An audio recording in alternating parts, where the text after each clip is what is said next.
Sur les pas des dieux, rituel Bamileke, c'est le titre d'un film qui revient sur les rites et croyances de cette ethnie présente en Afrique centrale et plus particulièrement dans le nord du Cameroun. Respect et perpétuation des traditions ancestrales sont au cœur de ce film réalisé par Philippe Charlier, anthropologue et directeur de la recherche au musée du Quai Branly-Jacques Chirac.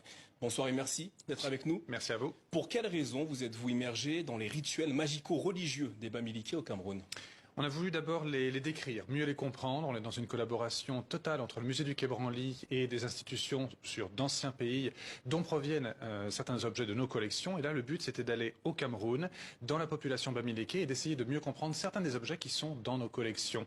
Et notamment un retour sur les sites sacrés, parfois des rivières, parfois des lacs, parfois des rochers assez extraordinaires, parfois également dans des sites sacrés au cœur de palais royaux.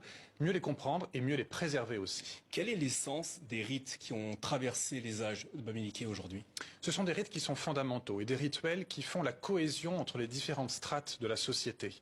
Entre la jeune génération, l'ancienne génération, mais également entre le pouvoir royal, qui est à la fois spirituel et temporel, et également le reste de la population. Et ceci, quelles que soient les religions, quelles que soient les appartenances philosophiques ou autres, c'est quelque chose qui fait le lien total, et la présence de ces rituels depuis plusieurs siècles, eh bien, c'est le fondamental, c'est le ciment de toute cette société. Le film que vous avez réalisé met en accent, notamment, met en avant les résultats de la mission anthropologique et archéologique menée par le musée du Quai Branly. Comment les choses se sont déroulées? Alors on est en lien là-bas avec des rois de la population Bamileke, mais également avec l'université évangélique du Cameroun. Et ce lien, il est extrêmement fort. On est allé sur ces sites sacrés, on a participé à certains des rituels, on les a décrits, on a numérisé même sur le plan technique certains de ces endroits qui sont parfois un petit peu en danger, soit sur le plan environnemental, soit sur le plan de l'entretien. Et puis on a ramené également quelques échantillons et fait aussi une fouille archéologique dans le palais de Bapa, grâce à l'intervention du roi Siméon David, qui nous a permis de travailler dans un des endroits extraordinaires, très riche d'enseignements. Eh bien justement, on va regarder un extrait de votre film et on en parle dans un instant.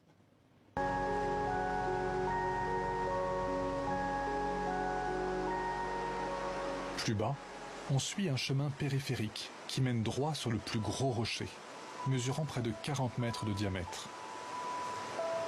On l'appelle la cathédrale.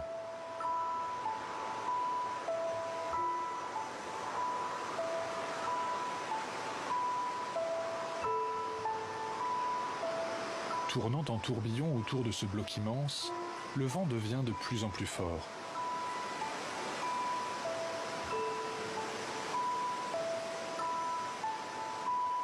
C'est sous la cathédrale qu'on comprend le caractère incroyablement mystérieux de ce site. La pierre semble ne reposer sur presque rien. Sous elle, les offrandes s'amoncellent, visibles sous la forme de dépôts blancs et de giclées jaunâtres sur la roche grise. Philippe Charlier, où est-ce que se situe le site sacré que l'on vient de voir à l'écran et quelle est sa particularité? Ce site sacré se trouve vraiment à la périphérie d'un village. On est dans un endroit où vous voyez, il y a encore des cultures agro-pastorales, donc c'est à la fois sacré et profane, et juste derrière une forêt sacrée. Donc on est sur une conjonction d'endroits, et depuis des centaines d'années, eh bien, la population vient prier dans ce lieu très particulier. On a retrouvé des artefacts anciens, des pierres taillées notamment, et des pierres polies, et il y a donc une pérennité des rituels dans ce lieu. On vient y faire des libations pour laver son âme, demander une protection, mais également demander que certains souhaits soient réalisés. D'où toutes ces offrandes qui sont réalisées jour après jour. C'est intéressant de voir un lieu qui est d'abord une curiosité naturelle, mais qui est revêtu d'une deuxième couche qui est cette fois-ci spirituelle. Alors justement, vous avez amené avec vous quelques objets. De quoi s'agit-il? Alors ce sont des objets qui sont en transit en France, le temps d'être examinés, analysés et qui ensuite vont retourner au Cameroun. Vous avez, bien entendu, évidemment. Ceci est un fer de lance, par exemple, qui a été retrouvé lors de fouilles archéologiques dans le palais de Bapa. Donc on est ici sur des objets archéologiques qui vont ensuite intégrer une case patrimoniale. Voici un autre fer de lance qui, vous pouvez le voir, est corrodé, moins bien conservé. Également quelques bracelets. Ici un bracelet qui est en métal jaune, probablement un métal cuivreux, qui va être restauré et présenté ensuite au Cameroun dans le musée du palais de Bapa. Ici un autre type de bracelet qui cette fois-ci est un bracelet de cheville, à l'intérieur duquel il y avait des grelots et qui sert lors des cérémonies pour faire du bruit, un peu comme un complément musical. Et peut-être l'objet le plus extraordinaire qu'on ait retrouvé, trouver. On est quand même dans la fouille d'une case royale dans le palais royal de Bapa, datée de la fin du XVIIIe, début du XIXe siècle. Ceci est on va dire un peigne en bronze qui est également très très corrodé, qui est vraiment un objet d'apparat. Pas un peigne pour se lisser les cheveux, mais un peigne qui restait dans les cheveux, tantôt des hommes, tantôt des femmes, vraiment un objet de prestige pour l'époque. À la fin de votre film, vous dites qu'il est important d'adopter une approche interdisciplinaire et de développer une archéologie du sacré. Qu'entendez-vous par là ? On ne peut pas débarquer avec sa vision purement occidentale et analyser un site archéologique en simple archéologue ou en simple anthropologue. Il faut vraiment s'immerger et frotter son propre cuir au cuir de l'autre, si on peut dire. C'est-à-dire mélanger nos spécialités, mais également nos regards.